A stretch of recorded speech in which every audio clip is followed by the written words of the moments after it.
শায়েখ ফরজ সালাতের পর মোনাজাত, এই প্রশ্নের উত্তর দিতে আমরা ক্লান্ত হয়ে গেছি। সবাই জানেন যে আমি কি বলবো, তারপরে জিজ্ঞেস করেন আপনারা কি জানেন না যে আমি কি উত্তর দিব? জানেন।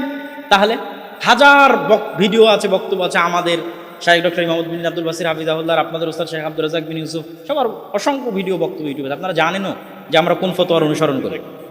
যে আপনারা জানেন কিনা যে ফরজ সালাতের পর একসাথে হাত তুলে মোনাজাত করা কি? আপনারা বলেন দেখি।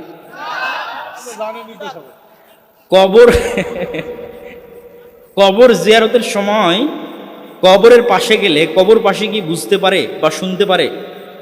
সরাসরি এই বিষয়ে আমার জানা নাই। রাসূল সাল্লাল্লাহু আলাইহি সাল্লামের একটা হাদিস যে যখন কবরবাসীকে কবরে রেখে ফিরে আসা হয় তখন কবরবাসী ফিরে আসা ব্যক্তিদের পায়ের জুতার আওয়াজ শুনতে পায়। এই হাদিস সহিহ। কিন্তু প্রত্যেকবার যখন আমি কবরের পাশে যাচ্ছি তখন সেই কবরবাসী জানতে পারছে, এরকম কোনো দলিল আপনার কি জানা আছে? এরকম কোনো বিষয়, এরকম কোনো বিষয় আমার জানা নেই। তবে রাসূল সাল্লাল্লাহু আলাইহি ওয়াসাল্লামকে যতবার দরুদ পাঠ করা হয় ততবার রাসূল সাল্লাল্লাহু আলাইহি ওয়াসাল্লামের বাক্য হচ্ছে ফেরেশতা সেই দরুদ রাসূল সাল্লাল্লাহু আলাইহি ওয়াসাল্লামের কাছে পেশ করে। জনৈক আলেম বলেছেন যে রাসূলুল্লাহ সাল্লাল্লাহু আলাইহি ওয়াসাল্লামকে মুহাম্মদ সাল্লাল্লাহু আলাইহি ওয়াসাল্লাম বলা গুনাহ, কারণ মহান আল্লাহ কোরআনে কোথাও মুহাম্মদ বলে সম্বোধন করেননি। ওমা কানা মুহাম্মাদুন আবা আহাদিম মির রিজালিকুম, এখানে আল্লাহ সুবহানাহু ওয়া তাআলা মুহাম্মদ সাল্লাল্লাহু আলাইহি সাল্লামকে মুহাম্মদ হিসেবেই সম্বোধন করেছেন পবিত্র কোরআনে। আমরা 4 ভাই, 2 ভাই আলাদা হয়ে আছে, পিতামাতা উভয়কে দেখাশোনা করে। এখন বাবা জমি কিনে ছোট 2 ছেলের নামে লিখে দেয়। এই কাজটি কি বাবার ঠিক হচ্ছে? আমরা 4 ভাই, 2 ভাই আলাদা হয়ে আছে, পিতামাতা উভয়কে দেখাশোনা করে। এখন বাবা জমি কিনে মোট 2 ছেলের নামে লিখে দেয়। বাবা যদি তার নিজের সম্পত্তি দিয়ে জমি কিনে, ছেলেদের ইনকাম দিয়ে নয়, নিজের ইনকাম দিয়ে জমি কিনে এবং সেই জমি আলাদা 2 জন ছেলেকে লিখে দেয় এবং অন্য ওয়ারিসদের বঞ্চিত করে, তাহলে এটা ঠিক হচ্ছে না। বাবা কি করতে পারে জানেন? বাবা হচ্ছে প্রয়োজন অনুযায়ী সন্তানের পিছনে খরচ করতে পারে, তাতে এক এক সন্তানের প্রয়োজন কম বেশি হতে পারে। এক বাপের এক ছেলে এখন অক্সফোর্ড পড়তে গেছে, তার পিছনে 10 লক্ষ টাকা খরচ হবে। আর একজন পড়াশোনা কিছু করেনি, গ্রামে কৃষি কাজ করে, তো ওর পিছনে আর কত খরচ হবে? তো প্রয়োজন অনুযায়ী বাবা তার সন্তানদের পিছনে খরচ করতে পারে। প্রয়োজন অনুযায়ী সন্তানের পিছনে প্রয়োজন অনুযায়ী খরচ করছে না, স্থায়ী সম্পদ তৈরি করে দিচ্ছে, সেখানে সন্তান সন্ততির মধ্যে বৈষম্য করতেছে। আবার ওই সম্পদ গড়াতে ওই সন্তানের কোনো অবদান নাই। দেখা যাচ্ছে আমি ইনকাম করে আমার বাপকে টাকা দিলাম যে বাবা এই যে আমার ইনকাম, কারণ আমার ইনকাম দিয়ে আমার বাপ হয়তো আমাকে জমি কিনে দিচ্ছে, সেটা সমস্যা নেই। কিন্তু আমার বাপ তার নিজের ইনকাম দিয়ে জমি কিনে দিয়ে অন্য ওয়ারিসদের বঞ্চিত করবে, এটা অন্যায়। আমার পরিবারের মাধ্যমে মধ্যম শ্রেণীর, কিন্তু আমার বাবা আমার মাকে মাঠে বা জমিতে কাজ করিয়ে নেয়, যেমন মটর মসুরি সরিষা তুলিয়ে নেয়। এখন আমার মায়ের করণীয় কি? পরিবারকে পর্দার সাথে রাখতে টাকা লাগে। আল্লাহর নবী এমনি বলেননি, বা শায়েখ আব্দুর রাজ্জাক বিন ইউসুফ বক্তব্য এমনি বলেননি যে বিবাহ করতে কয়টা জিনিস লাগে। তো বিবাহ করতে ওই স্ত্রীকে পর্দা করাতে পারবে এরকম বাড়ি থাকা লাগে, এবং তিনি বলেছেন চট ছালা দিয়ে হলেও সেই বাড়ির দরজা থাকা লাগে। এবং দরজার বর্ণনা দিতে গিয়ে আবু হুরায়রা রাদিয়াল্লাহু আনহুর মায়ের একটা লম্বা হাদিস তিনি বক্তব্যে শোনান। তাহলে পুরুষ হতে হলে, বিবাহের উপযুক্ত হতে হলে বউকে পর্দায় রাখতে হবে। আর যে বউকে পর্দায় রাখতে পারবে না, আর বিয়ে করা ঠিক হয়েছে? আর বিয়ে করা ঠিক হয়েছে। তাহলে আপনার আব্বা যদি আপনার আম্মাকে পর্দার সুযোগ না করে দিতে পারে, তাহলে আপনার আব্বার বিবাহ করা ঠিক হয়নি। আমার বাবা ব্যাংক থেকে টাকা তুলে জমি কিনে, কিন্তু সেই জমির অংশীদার ছেলে মেয়ে। তবে এই জমি বাবার মৃত্যুর পর ছেলে মেয়েদের ভাগ করা কি শরীয়ত সম্মত হবে? প্রথম কথা হচ্ছে, ব্যাংকে যদি এখনো লোন থেকে থাকে, তাহলে কোনো মৃত ব্যক্তি মারা গেলে ফারায়েজের নিয়ম, যে ধরেন একটা মৃত ব্যক্তি মারা গেছে, তা আমরা মনে করি মৃত ব্যক্তি মারা গেলেই মানে সম্পত্তি বন্টন হয়ে যাবে না। রাসূল সাল্লাল্লাহু আলাইহি সাল্লামের কোরআন হাদিস ইসলামী শরীয়ত ভাবে বলেন, একটা মৃত ব্যক্তি মারা গেলে সবার আগে ওর যা সম্পত্তি আছে সেই সম্পত্তি দেওয়ার কাফন দাফন হতে হবে। 2 নাম্বার, সবার আগে ওর নামে যা লোন আছে সব লোন পরিশোধ করতে হবে, সম্পত্তি বন্টন আরো পরে। 3 নাম্বার, যা ওসিয়ত করে গেছে 1/3 সম্পত্তি যদি বাকি থাকে, কিছু সম্পত্তি যদি বাকি থাকে, তার 1/3 দিয়ে ওসিয়ত পূরণ করবে। তাহলে এখন ধরেন লোন বাপের এত বেশি যে সব সম্পত্তিতে লোন পরিশোধ করতে গেলে সব সম্পত্তি শেষ হয়ে গেল, তখন আপনি লোন পরিশোধ করবেন না সম্পত্তি ভাগ করবেন? বলেন। লোন পরিশোধ করতে হবে।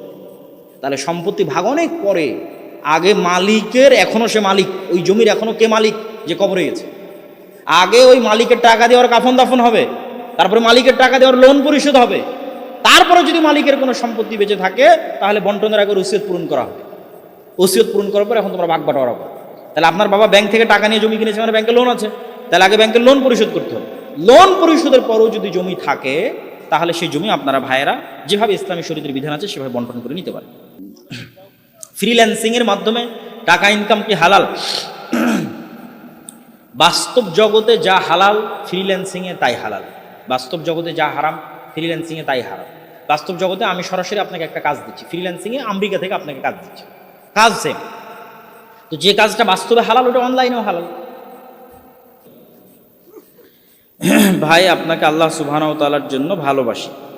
আমার পিতাকে জাকাতের কথা বলি কিন্তু তিনি জাকাত দিতে নারাজ। আজকের আলোচনায় একটু হলো আমি জাকাতের কথা বলেছি যে সালাত যেমন ফরজ জাকাত তেমনই ফরজ, এবং ইসলামী শাসন ব্যবস্থা থাকলে পিটিয়ে জাকাত আদায় করা হবে, জাকাত থেকে বাঁচার কোনো সুযোগ নেই। জাকাতের সম্পদের মালিক আপনি না, জাকাতের সম্পদ কেউ যদি পৃথিবীতে না নেওয়ার থাকে তাহলে ডাস্টবিনে ফেলে দিয়ে আসতে হবে, তবুও ওই সম্পদ বাড়িতে রাখা যাবে। জাকাতের সম্পদ বাড়িতে বিষাক্ত সাপ থাকার চাইতে ভয়ঙ্কর। আর জাকাত অনাদায়ের ক্ষেত্রে আল্লাহ কি পরিমাণ ঠাট্টা করেছে তা যদি জানতেন, আল্লাহ জাকাত অনাদায়ের ক্ষেত্রে কোরআনে 2টা ঠাট্টার শব্দ ব্যবহার করেছে। বলেছে ফাবাশশিরহুম বিআযাবিন আলিম, জাকাত যারা দেয় না এদেরকে বিশাল সুসংবাদ দাও। কিসের সুসংবাদ? কঠিন শাস্তির সুসংবাদ দাও। শাস্তির আবার সুসংবাদ হয় না, শাস্তির সুসংবাদ হয়। তাহলে আল্লাহ ঠাট্টা করছে যারা জাকাত দেয় না ওদের সুসংবাদ দিয়ে আসো। কিসের সুসংবাদ? কঠিন শাস্তির সুসংবাদ। 2 নম্বর কি ঠাট্টা করছে আল্লাহ জানেন? আল্লাহ 2 নম্বর ঠাট্টা করছে যে সম্পদের জাকাত দেয়নি ওকে ওই স্টাইলে শাস্তি দেওয়া হবে। ধরেন যে স্বর্ণরূপার জাকাত দেয়নি ওকে স্বর্ণরূপা ছ্যাঁক দিয়ে পিঠে লাগানো হবে। যে টাকা পয়সার জাকাত দেয়নি ওকে ওর টাকা পয়সা সাপ হিসেবে ওকে ছবল দেবে। যে গরু ছাগলের জাকাত দেয়নি গরু ছাগল ওকে কিয়ামতের দিন পা দিয়ে মারাবে, শিং দিয়ে গুতাবে। তো এই প্রত্যেকটা ছবল, প্রত্যেকটা পা দিয়ে মারানো, আর এই যে স্বর্ণরূপা দিয়ে ছ্যাঁক দেওয়া, এই প্রত্যেকটার সময় ওকে বলা হবে কেমন মজা লাগে, স্বাদ আস্বাদন করো, এটা ওই টাকা যে টাকার জাকাত দেওনি। ফাজুকু মা কানাজতুম, যেটা তুমি জমা রেখেছিলে দুনিয়াতে সেই জমা রাখা টাকার আজকের এই জিনিসটা কেমন মজা দেখো।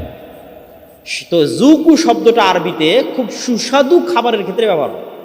তথা কালাই রুটি দিয়ে হাঁসের গোস্ত খুব সুন্দর করে রান্না করার পর আপনি মেহমানকে বলছেন কেমন স্বাদ ভাই, তো আলহামদুলিল্লাহ খুব স্বাদ। তখন আল্লাহ ওই স্বাদের কথাটা বলতেছে, এই যে এখন তোমাকে আমি স্বর্ণ রূপা দিয়ে ছ্যাঁক দিচ্ছি, কেমন স্বাদ বলো তো, স্বাদটা কেমন বলো। এটা ওই টাকার মজা যেই টাকার তুমি জাকাত দাওনি, মজাটা কেমন। আল্লাহ ঠাট্টা করছে, ওয়াল্লাহি আল্লাহর কোরআনের আয়াতের অনুবাদ করছে। এক আয়াতের মধ্যে আল্লাহ 2 বার ঠাট্টা করেছে। একবার ওদেরকে সুসংবাদ দাও, মাইকিং করে সুসংবাদ দাও যে তোমাদের জন্য সুসংবাদ আছে কিয়ামতের মাঠে, কঠিন শাস্তির সুসংবাদ। 2 নাম্বার কি, মজাটা কেমন লাগে, স্বাদ কেমন। বাধ্য হয়ে কি ফিতরা টাকা দিয়ে আদায় করা যাবে? বাধ্য মানে কি? বাধ্য বাধ্য মানে জীবন চলে যাচ্ছে সেই বাধ্য, তাহলে যাবে। মানে এমন বাধ্য যে এখন টাকা দিয়ে ফিতরা না দিলে মানুষ মেরে ফেলে দিবে, হতে পারে না? পারে না? পারে, তাহলে হতে পারে। আর যদি জীবন আছে আর যে কোনো বাধ্যবাধকতার সামনে মাথা নত করার সুযোগ নাই। এইটাতে এমন বাধ্যবাধকতা নয় যে বাধ্যবাধকতাতে জীবন চলে যাবে। সবার কথা রক্ষা করতে হবে, কিন্তু আল্লাহ সুবহানাহু ওয়া তাআলার আদেশ নিষেধ বাস্তবায়নের পরে। লা তাআতা লিমাখলুকিন ফি মাসিয়াতিল খালিক, লা তাআতা লিমাখলুকিন, আল্লাহর সৃষ্টিজীবের কোনো আনুগত্য নাই। সৃষ্টিজীব যদি বাপ মা হয়, প্রধানমন্ত্রী হয়, উপজেলার চেয়ারম্যান হয়, তো সৃষ্টিজীব কার? সৃষ্টিজীব আল্লাহর, বাপ মাও আল্লাহর সৃষ্টি। তো আল্লাহর সৃষ্টির কোনো আনুগত্য নাই আল্লাহর অবাধ্য হয়ে। সৃষ্টিকর্তার অবাধ্য হয়ে সৃষ্টিজীবের কোনো আনুগত্য চলবে না। তাহলে সৃষ্টিজীবের আনুগত্য কখন চলবে? বাপ মায়ের আনুগত্য করতে হবে, আপনি করতে বাধ্য যখন সৃষ্টিকর্তার আনুগত্য হবে তখন, সৃষ্টিকর্তার আনুগত্য হবে তখন। গাজওয়াতুল হিন্দের যুদ্ধ হবে নাকি হয়ে গেছে? ইসাবাতানে তানজু মিনান নার, আমার উম্মতের 2টা গ্রুপ জাহান্নাম থেকে মুক্তি পাবে। একটা গ্রুপ হচ্ছে তাফজুল হিন্দ, যারা ভারতে যুদ্ধ করবে, হাদিস সহিহ। এই হাদিসের ব্যাখ্যায় মুফাসসির মুহাদ্দিসিনে কিরাম দুইটা ব্যাখ্যা। এক, এই যুদ্ধ হয়ে গেছে, মোহাম্মদ বিন কাসেমের যুদ্ধ হতে পারে, তারপরে সুলতান মাহমুদ গজনবী 17 বার ভারত আক্রমণ করেছে তার হতে পারে, আহমদ শাহ আবদালির হতে পারে, ঠিক আছে, বড় বড় আফগানের শাসকেরা বহুবার ভারত আক্রমণ করেছে, সেগুলোর যে কোনো একটা হতে পারে। আর আরেকটা ব্যাখ্যা হচ্ছে কিয়ামতের পূর্ব মুহূর্তে হবে, এখনো হয়নি। তো যেটাই হোক, এই যুদ্ধের এরকম একটা যুদ্ধের ফজিলত আছে, সেটা অতীতে হয়ে থাকুক আর ভবিষ্যতেও। আমার স্ত্রী পড়তে চায়, এক্ষেত্রে আমি কোথায় পড়াবো? মহিলাদের জন্য জামিয়া থেকে কোনো প্রশিক্ষণের ব্যবস্থা আছে? প্রথমত, যেগুলো দিনী মহিলা মাদ্রাসা আছে সেগুলোতে এরকম সিস্টেম আমার জানা নাই যে বিবাহিতদের আবাসিক থেকে পড়াশোনার ব্যবস্থা, এরকম কোনো সিস্টেম আছে কিনা আমার জানা। বিবাহিতরা আশেপাশে বাসা ভাড়া নিয়ে ক্লাসের জন্য তার স্ত্রীকে অবশ্যই পাঠাতে পারে, সেটা যে কোনো ভালো মাদ্রাসার পাশে গিয়ে আপনি এটা করতে পারেন, জামিয়া সালাফের পাশে গিয়েও করতে পারেন।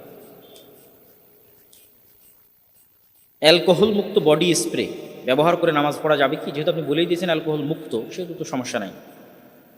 দুনিয়ার জীবনে কোন আমল করলে মরণের পর কবরের আযাব থেকে মুক্তি পাওয়া যাবে? সূরা মুলক তেলাওয়াত করার যে বিষয়টা আছে, এটার হাদিস হাসান সূত্রে প্রমাণিত। সূরা মুলক তেলাওয়াত করতে পারেন। জাকাতুল ফিতর ঈদের পরে বিতরণ করলে জাকাতুল ফিতরা হিসেবে কবুল হবে কি? প্রথম কথা হচ্ছে, জাকাতুল ফিতর আদায় করা, জাকাতুল ফিতর বন্টন করা, এই দুইটার মধ্যে অনেক সময় আলেম ওলামারা পার্থক্য করেছে। আদায় করা বলতে বের করা, যে আমি জিনিসটা বের করলাম, এখনও হকদারের কাছে পৌঁছে দিতে পারি, আমার হিসাব থেকে আমি বের করে দিলাম। তো আমার হিসাব থেকে বের করাটা সর্বসম্মতিক্রমে ঈদের সালাতের পূর্বেই হতো। ঈদের সালাতের পূর্বে বন্টন করা যায়, তার প্রমাণে আব্দুল্লাহ বিন ওমর রাদিয়াল্লাহু তাআলা আনহুর আসার আছে। তিনি নিজে ঈদের সালাতের 1-2 দিন পূর্ব থেকে 28-27 রমজান থেকে ফিতরা বন্টন করতেন। তাহলে সমাজের মানুষ যদি সিদ্ধান্ত নেয় যে তারা 27 রমজানের মধ্যে ইফতার এই ফিতরা আদায় সম্পূর্ণ করবে এবং 28 আর 29 রমজানে বন্টন করে দেবে, এটা অসম্ভব কিছু না।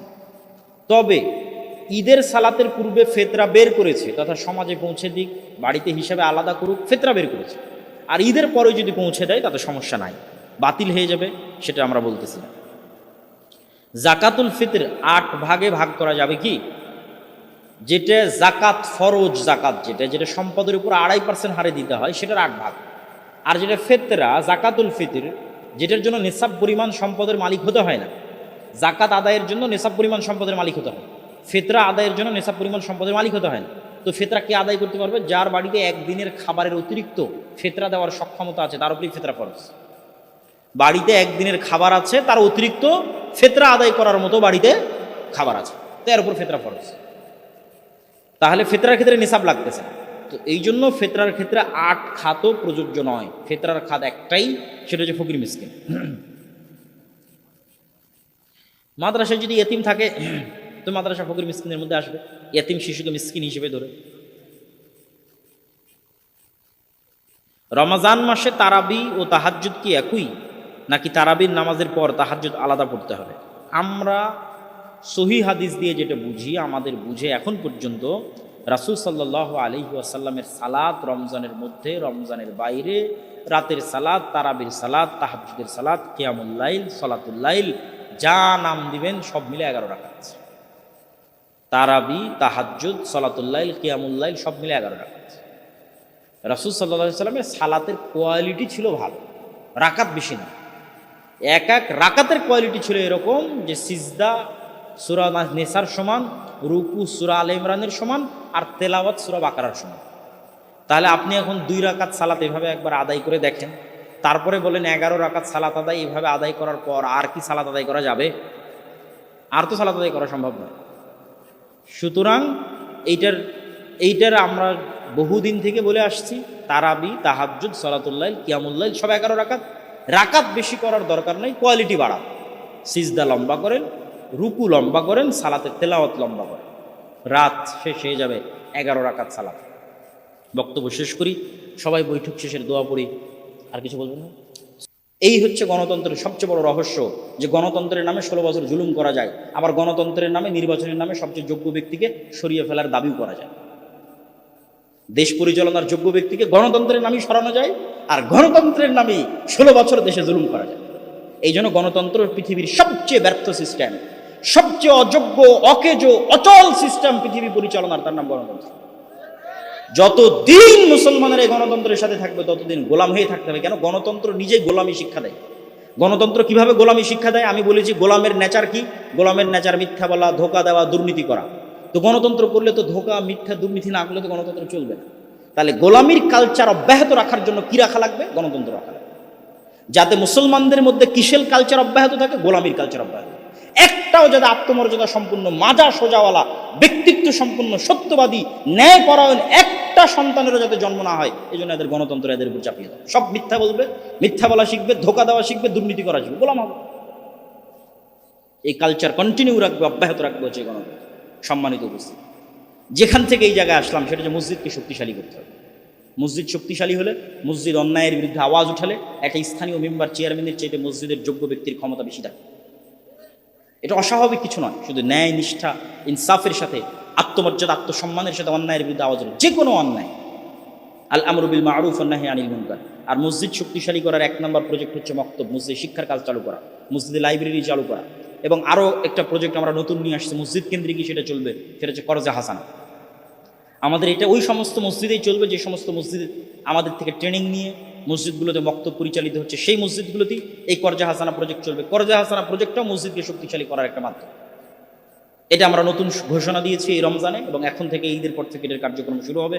সুদমুক্ত ক্ষুদ্র ঋণের যে প্রজেক্ট, এটাও মসজিদ থেকে চলবে, ওই মসজিদ থেকে চলবে যেখানে আমাদের অধীনে মক্তব পরিচালিত হচ্ছে প্রশিক্ষণপ্রাপ্ত সিলেবাস অনুযায়ী, যাতে ওই মসজিদটা পাওয়ারফুল হয়, তার সমাজে শক্তিশালী হয় এবং সমাজ থেকে অন্যায় অনাচার দূরীভূত করতে সহযোগিতা রাখে। বক্তব্যের শেষ অংশ হচ্ছে মা এবং বোনদের জন্য। আমাকে অনুরোধ করা হয়েছে যেন আমি মা এবং বোনদের উদ্দেশ্য কিছু বলি। এখানে অনেক মা এবং বোন উপস্থিত আছে।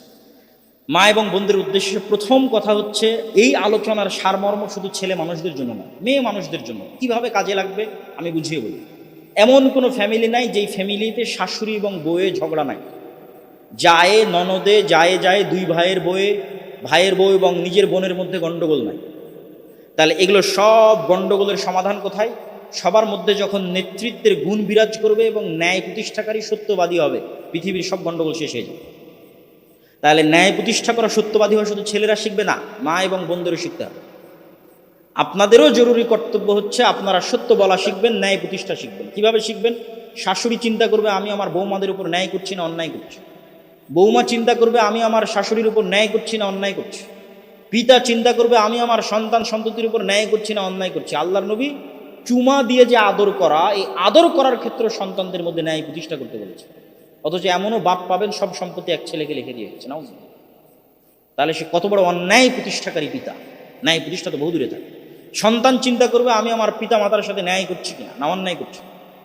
এই যে ন্যায় এবং অন্যায়, মানুষের হক, এইটা সম্পর্কে যখন আপনি সচেতন হবেন, সত্য বলার প্র্যাকটিস যখন করবেন, তখন আপনাদের পরিবারের যত ঝামেলা আছে সেগুলো দূর হয়ে যাবে।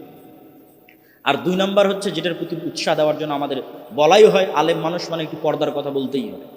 তো পর্দার কথা বলতে গিয়ে এতটুকু কথা, সমাজে বেপর্দা এবং বেহায়াপনা চালু রাখার পিছনে নারীরা দায়ী বেশি না পুরুষরা দায়ী বেশি? আমি আবারও প্রশ্নটা করি, সমাজে বেপর্দা এবং বেহায়াপনা চালু রাখার ক্ষেত্রে নারী দায়ী বেশি না পুরুষ দায়ী বেশি? পুরুষ দায়ী বেশি। উত্তর সঠিক। আমি জানি না কিভাবে আপনি উত্তর দিলেন এত সুন্দর সঠিক প্রশ্নের, এবং সঠিক উত্তর এটা আমি একটু বুঝিয়ে বলি কেন পুরুষ দায়ী বেশি। পুরুষ এই জন্য দায়ী যে পুরুষের আত্মমর্যাদায়, আত্মসম্মানই সমাজে বেহায়াপনা দূর করে। কেননা সমাজে বেহায়াপনা, অশ্লীলতা ছড়ানোর জন্য যারাই চলাফেরা করবে, সে কোনো পুরুষের স্ত্রী, কোনো পুরুষের মেয়ে, কোনো পুরুষের বোন, আর তার পরিবারের দায়িত্ব পালন করছে একজন পুরুষ। তাহলে পুরুষের ভিতরে আত্মমর্যাদা, গায়রাত যত কাজ করবে, সমাজ থেকে বেহায়াপনা, অশ্লীলতা, বেপর্দা তত দূর হবে। আর মেয়েরা কেন দায়ী নয়? মেয়েদেরকে পথভ্রষ্ট করা শয়তানের জন্য সবচেয়ে সহজ, সবচেয়ে সহজ মেয়েদেরকে পথভ্রষ্ট করা শয়তানের জন্য। এই জন্য মেয়েদের উপর একজন দায়িত্বশীল পুরুষ লাগেই। মেয়ের উপর দায়িত্বশীল পুরুষ যদি আত্মমর্যাদা সম্পন্ন হয়, যেটা শাইখ আব্দুর রাজ্জাক বিন ইউসুফ বলেছেন যে তার রক্ত পুঁজ হয়ে যায়নি, বক্তব্যের মধ্যে বলেছে যে তার রক্ত পুঁজ হয়নি, এখনো রক্ত আছে, সে পুরুষ। আর এটাই রাসূলুল্লাহ সাল্লাল্লাহু আলাইহি ওয়াসাল্লাম বলছেন, লা ইয়াদখুলুল জান্নাতা আদ-দায়ুস। শুকুরের চর্বিকে আরবিতে বলা হয় দিয়াতা, শুকুরের চর্বি। আর শুকুর হচ্ছে পৃথিবীর সবচেয়ে বেহায়া নিকৃষ্ট প্রাণী, যে আরেক শুকুরের নিতম্ব চাটা আরেক শুকুরের জন্য অপছন্দনীয়, ঘৃণিত কোনো কাজ না। আর সবচেয়ে অপরিষ্কার নিকৃষ্ট জায়গায় বসবাস করা, পেশাব পায়খানা উচ্ছিষ্ট ভক্ষণ করা শুকুরের জন্য কোনো ঘৃণিত নিন্দনীয় কাজ না। এটা তার রক্তের মধ্যে ঢুকে আছে। এই বেহায়াপনা, বেপর্দা, বেলেল্লাপনা শুকুরের রক্তের মধ্যে ঢুকে আছে, এই জন্য শুকুর হারাম। তাহলে যখন মানুষের রক্ত আর মানুষের রক্ত নয়, শুকুরের রক্ত হয়ে গেছে, তো মানুষের রক্ত যখন শুকুরে পরিণত হয়ে গেছে মানুষ, তখন তার স্ত্রী, তার মেয়ে, তার বোন বেপর্দা হয়ে চললেও সে লজ্জাবোধ করবে না। এই পুরুষ হচ্ছে শুকুরের রক্তে রঞ্জিত হয়ে গেছে, শুকুরের চর্বিতে তার চর্বি পরিণত হয়ে গেছে, এই পুরুষ জান্নাতে যাবে না। তাহলে সমাজে বেহায়াপনা টিকিয়ে রাখার জন্য পুরুষ দায়ী। পুরুষদেরকে হতে হবে আত্মমর্যাদা সম্পন্ন, ব্যক্তিত্ব সম্পন্ন। এবার আপনাকে আর একটা গোপন তথ্য বলি, এটার সত্য মিথ্যা আমি জানি না, আমার মনে হয় তাই বলছি। কোনো সায়েন্টিফিক্যাল ডকুমেন্ট আছে সেটাও নয়, কিন্তু আমার মনে হয় এটা সত্য। সেটা কি? যখন পুরুষের মধ্যে ব্যক্তিত্ব কমে যায়, আত্মমর্যাদা কমে যায়, তার স্ত্রীকে যখন সে বেপরদা অবস্থায় চললেও বাধা দেয় না, তার মেয়েকে বেপরদা অবস্থায় চললেও বাধা দেয় না, উপদেশ দেয় না, তার বোনকে বেপরদা অবস্থায় চললেও বাধা দেয় না, উপদেশ দেয় না, তথা পুরুষের মধ্যে যখন ব্যক্তিত্ব, আত্মমর্যাদা কমে যায়, তখন এই স্বভাবটা হচ্ছে মেয়েলি স্বভাব। তথা পুরুষের মধ্যে যত পরিমাণে আত্মমর্যাদা কমতে থাকবে, তত ধীরে ধীরে মেইলি স্বভাবের দিকে ট্রান্সফার হতে থাকবে। সে একজন আলফা মেইল, মহাপুরুষ নয়। আর পুরুষের মধ্যে আত্মমর্যাদা, ব্যক্তিত্ব, তার স্ত্রী কন্যার বিষয় যত বাড়তে থাকবে, ও তত পৌরুষত্বের শক্তিতে বলিয়ান হতে থাকবে, আলফা মেইল হতে থাকবে। আর ওখান থেকে যত কমতে থাকবে, তত সে মেইলি একজন পুরুষের স্বভাবে পরিণত হতে থাকবে। ঠিক তার বিপরীত দিকে একটা মেয়ে যত কম পুরুষের সাথে উঠা বসা করবে, মেলামেশা করবে, তত তার মধ্যে নারীত্বের স্বভাব, নারীত্বের লজ্জা, নারীত্বের কোমলতা, নারীত্বের নম্রতা, ভদ্রতা তার মধ্যে বেশি বিরাজ করবে। আর একটা মেয়ে যত বেশি পুরুষের সাথে উঠা বসা, কথাবার্তা, মেলামেশা করবে, ধীরে ধীরে সে তত পুরুষ হতে থাকবে।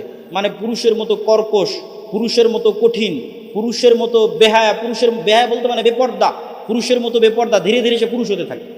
এবার এই দুটোর কম্বিনেশন যখন মিলবে, তথা এমন একজন পুরুষ যে আসলে পুরুষ নয়, মেয়েলি স্বভাবের অধিকারী, সে বিবাহ করেছে এমন একজন মেয়েকে যে আসলে মেয়ে নয়, মানে তার মধ্যে মেয়ে, নারীত্বের কোমলতা নাই, নারীত্বের নম্রতা নাই, নারীত্বের লজ্জা নাই, সে প্রচুর পরিমাণে পুরুষের সাথে মেলামেশা করেছে, উঠা বসা করেছে, তাহলে ও তো ধীরে ধীরে পুরুষের স্বভাবে চরিত্রবান হয়েছে। তাহলে এই পুরুষ যার মধ্যে মেয়েলির স্বভাব বেশি, ওই মেয়ে যার মধ্যে নারীর স্বভাব কম, এরা যখন স্বামী স্ত্রী হিসেবে হবে এবং এদের যখন সন্তান হবে, ওই সন্তান হবে LGBTQ এর অনুসারী। LGBTQ এর অনুসারী মানে আজকের বিশ্বের শয়তানের সবচেয়ে বড় এজেন্ডা হচ্ছে সমকামিতার এজেন্ডা, তথা ওর পক্ষে পুরুষ হওয়া সম্ভবই নয়। সুলতান সালাউদ্দিন আইবি, তারেক বিন জিয়াদ আর মোহাম্মদ বিন কাসিমের মতো সাহসী বীর পুরুষ জন্ম নিবে অসম্ভব। LGBTQ এর অনুসারী পুরুষও নয়, নারীও নয়, এরকম তৃতীয় লিঙ্গ হিজড়ার জন্ম হবে। তার মানে বাস্তবে হিজড়া সেটা বলিনি, স্বভাবে, নেচারে বীর পুরুষের জন্ম হওয়া সম্ভব নয়, মুজাহিদের জন্ম হওয়া সম্ভব।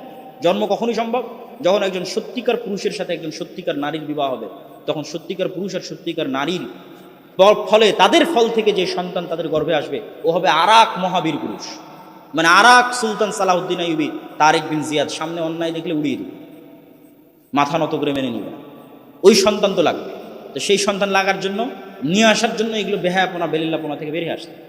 মা এবং বোনদেরকে বেরিয়ে আসতে হবে, আমাদের সমাজকে বেরিয়ে আসতে হবে। আমি আমার বক্তব্যের শেষের দিকে পৌঁছে গেছি। আল্লাহ সুবহানাহু ওয়া তাআলা আমাদেরকে সমাজ সংস্কার করার, সমাজকে গড়ে তোলার এবং দুনিয়াবি যত ফিতনা ফাসাদ আছে সেগুলো থেকে বেঁচে থেকে সত্যবাদিতা, আমানতদারিতা, ন্যায়পরায়ণতার সাথে নেতৃত্বের গুণাবলী সম্পূর্ণ মুসলমান হওয়ার তৌফিক দান করুক। আল্লাহুম্মা আমিন।